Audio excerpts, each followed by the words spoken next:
The purpose of this video is to document, or to begin documenting, my 60-day journey to booking my first £10,000 job.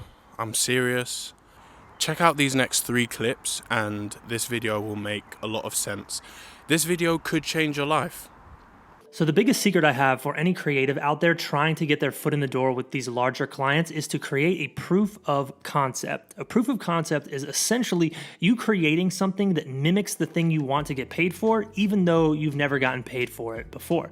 Let's say, for example, you're someone who wants to do more lifestyle fashion photography. It is going to benefit you to go out with your friends, to go out with people maybe who are influencers online who need photography, and create things for them for free and put together essentially the best portfolio you can possibly make. You're able to show them that, hey, I know what I'm doing. I might not have the biggest reputation. People might not know about me in your circles, but I'm telling you, I am good at what I do. Here's the proof.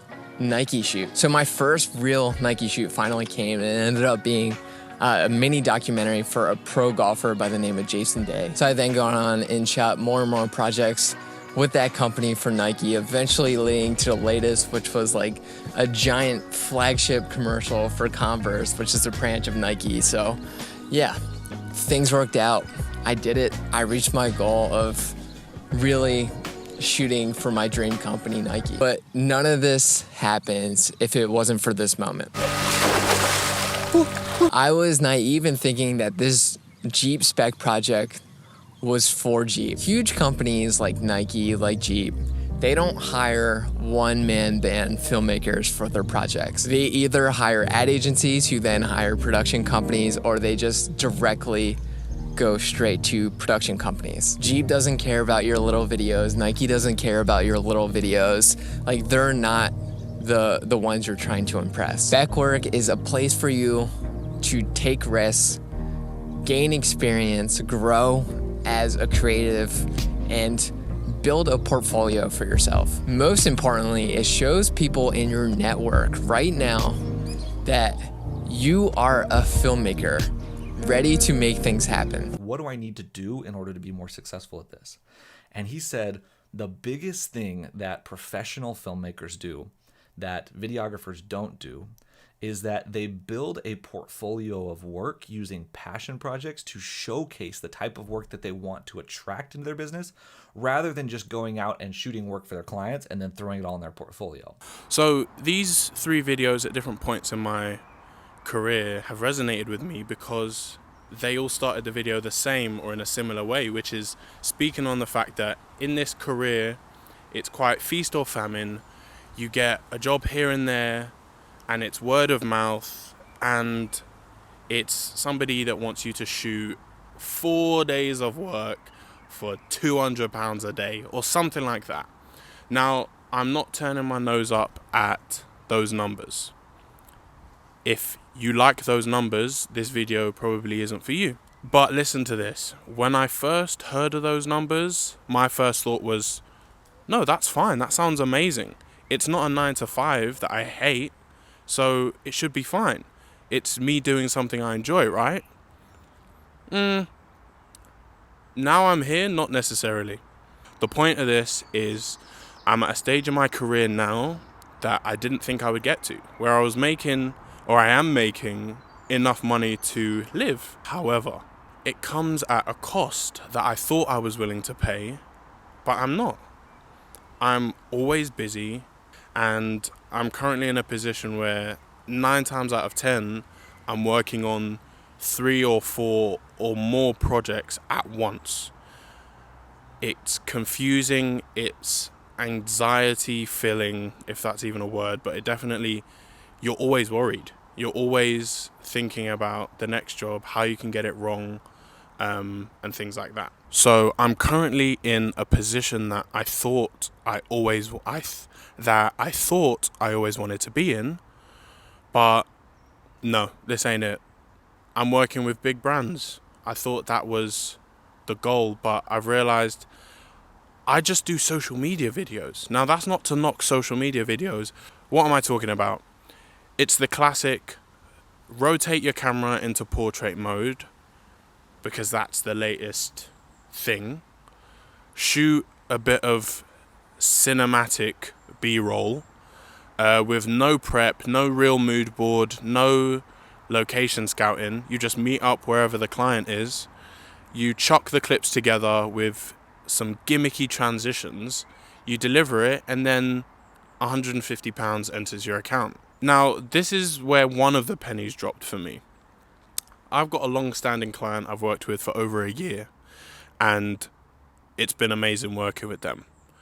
I'm happy with the money I was getting, and it was consistent. I've spoken about consistency on this channel and on my platforms before, but someone explained to me that, look, if you make something that brings in a revenue of 100k, you have every right to say this cost 10k. For example, you're bringing in 100k, you should be able to charge 10k for that. Then I thought to myself, it's true. One of these clients uses my videos in their ads that they make tens, if not hundreds of thousands of pounds on each year. So with that logic, I have every right to say to them, look, my videos are making you money. In fact, they're doubling your conversions, if my memory serves me correctly.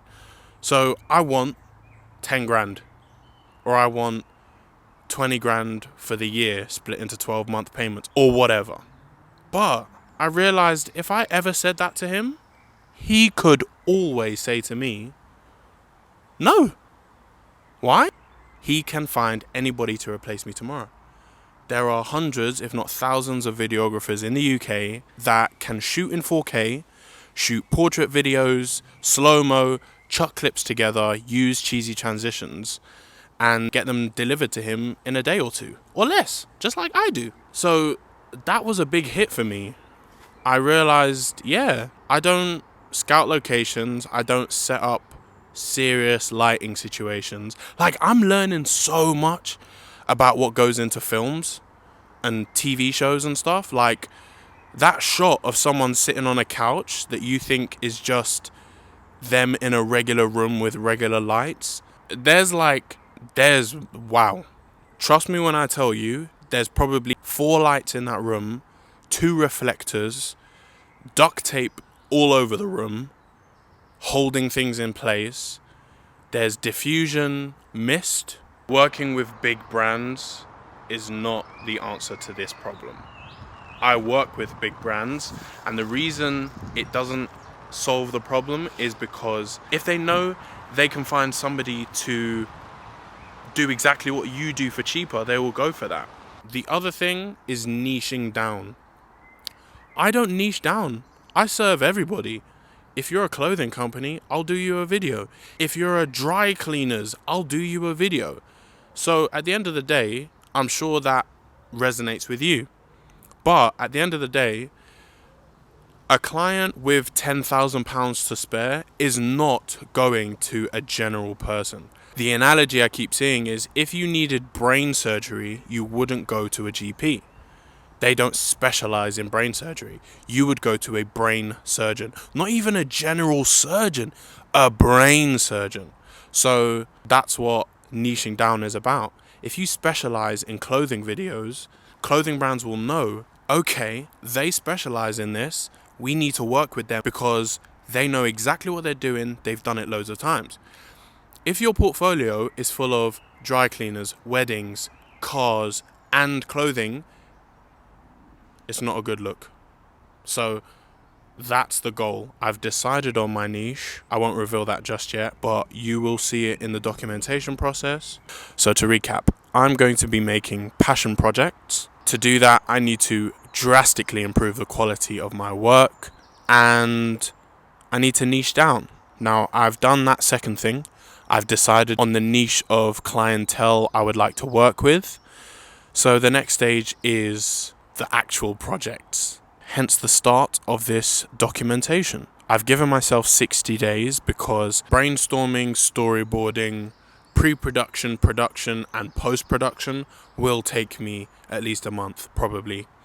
The second 30-day period I've given to myself to allow me time to pitch these videos to brands. Again, that's why niching down is important. Because if this passion project for this brand I've chosen does not work and they do not choose it, I can still send that video to other brands in the same niche, because they'll all be able to see their brand in my work. Subscribe to see the journey. I'll see you in 60 days. Well, less than 60 days. I'll see you next week, the latest, but the goal is 60 days. And then after that, it will be documentation of getting more £10,000 jobs. But yeah, one step at a time. Anyway, I digress again. The point is, I'm working on a passion project. In 60 days, I plan to charge somebody £10,000 for a video. That will not all be profit, of course. I'll probably spend £1,000 on a location, £1,000 on an assistant, £1,000 on models or whatever. But the goal is to charge somebody that for a video in the next 60 days. The point is, I'm tired of working with clients that don't appreciate what we do.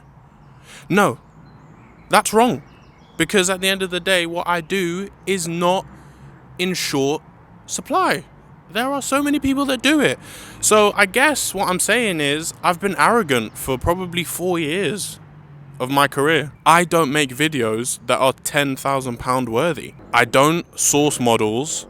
I don't location scout. I don't use premium locations instead of random streets and parks like everyone else. I don't light videos in a very high level way. I don't use, diffusers and haze and, really plan things out at a serious level. How can I ever justify 10 grand? I'm done with the other courses. I just bought one of the videos you just saw. I bought one of his courses. I'm currently going through it now. And the goal is 60 days, 10 grand. The course will be showing me how to really make good videos and then how to pitch those videos to these brands that have the budgets to throw at me. So yeah, that is the new direction of this channel. I may post some lens reviews here and there, some BTSs that I've recorded over the last 2 years, but probably not, because like I said, this channel is pretty much decided. It's pretty much focused on this one thing. The goal is to produce 1 to 2 videos per week, literally documenting what I'm getting up to. I need to get some kind of group sorted out, like a Facebook group or something like that, Telegram, whatever, to fill it with creatives that want to join me on this journey in terms of leveling up their content. So I welcome videographers, focus pullers, assistants, people that specialize in, lighting, props, set design, whatever. That's what this group will be for the sake of this passion project. I will be paying people, some maybe, some not, I don't know. I'll be doing favors for favors if you're interested in that.